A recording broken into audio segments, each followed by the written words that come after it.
Hey guys, the Dr. J 2006 here.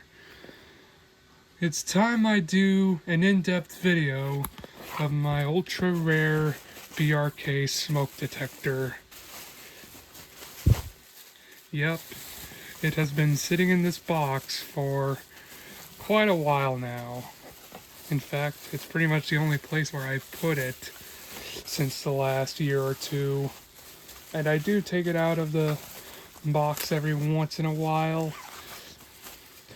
just to show it off to a few friends, or yeah, here it is, my BRK 769 AC DC. Yep,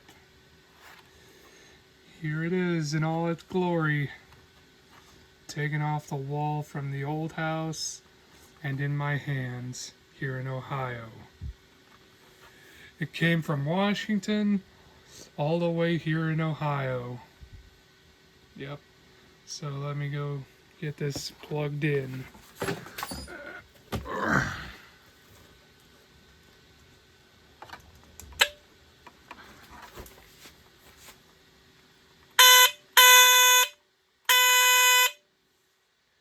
As you can tell, it sounds much better now.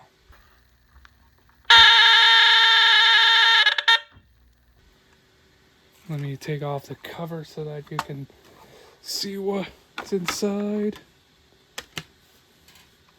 That's what it looks like on the inside.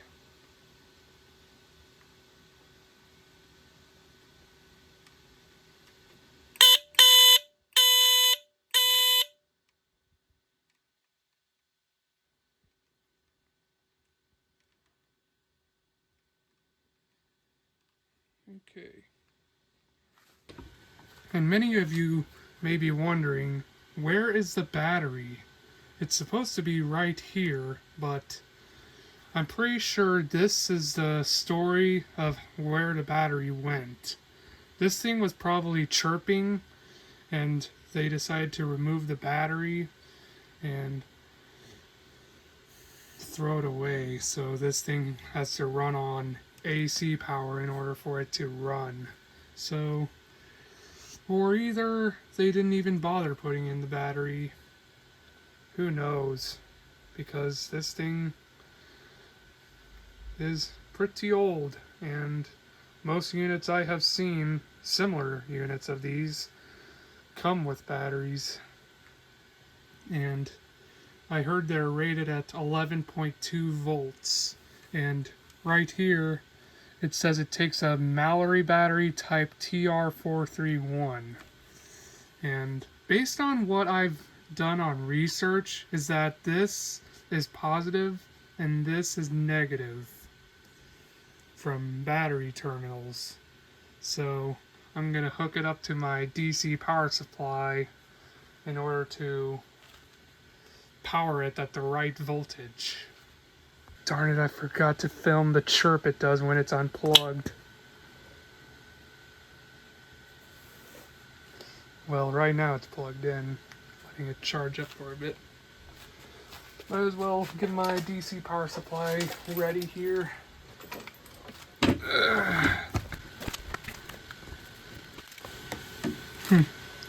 I wonder, does the battery terminals read a voltage? Let's get my multimeter here. Set it on 20.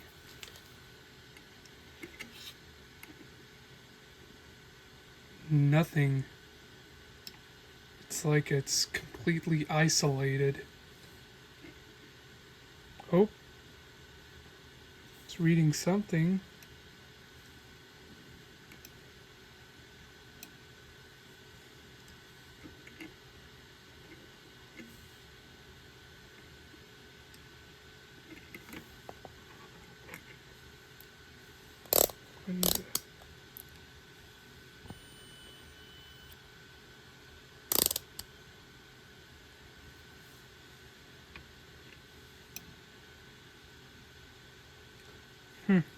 So this is indeed positive, and this is indeed negative.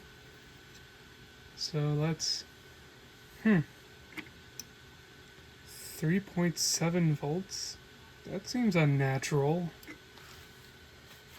Okay, let's finally do the chirp.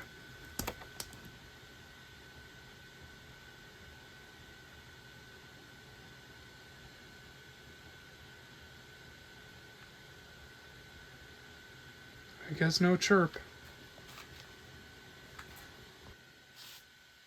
Okay, I think it's time I test this at 11.2 volts. Nothing?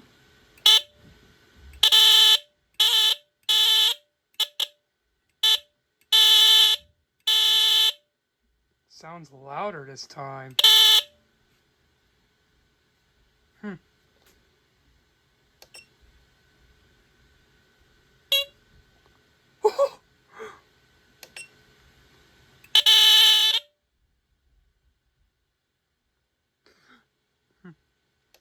I know I shouldn't be doing this, but yeah, because it's a ultra rare unit. And yeah, for some reason it sounds better when I plug it into the AC power here.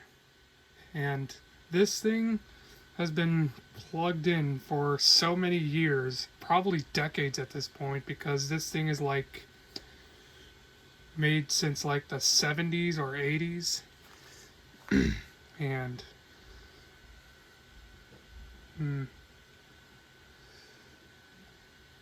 I think whenever I took this thing off the wall and put it on a plug and put it in a box, I believe this thing gave itself time to heal.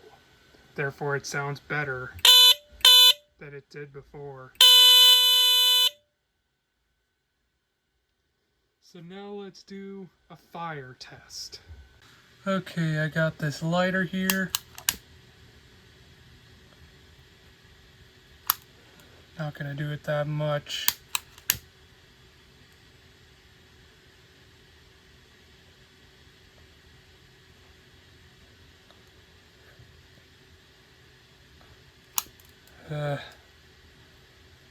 I don't know if it'll detect that smoke. I think it needs to be like a smoky environment. Like when the when you're burning the dinner or the meatloaf.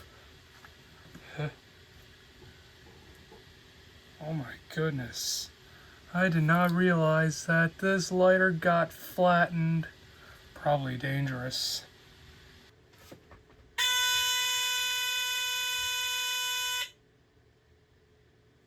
Dang, 86 decibels at 10 feet? Or around 10 feet? That's pretty good. Yeah, this is definitely a top tier smoke detector. And here is another theory on why these smoke detectors are so rare. It's mainly because most of them have either been put in the trash or either they're just in old people's homes and nobody really recognizes these speakers. And there's another model where the button is placed somewhere like right around here. And there's a model with no button at all. Yeah. So if you ever visit an old house, make sure to look for smoke detectors because there's a chance that you'll probably find one of these in there. Yeah, or a similar model, or something much more rarer than this. So here is a modern smoke detector right next to the BRK smoke detector. Yeah, now I should do a volume battle. Might have to get some hearing protection for this.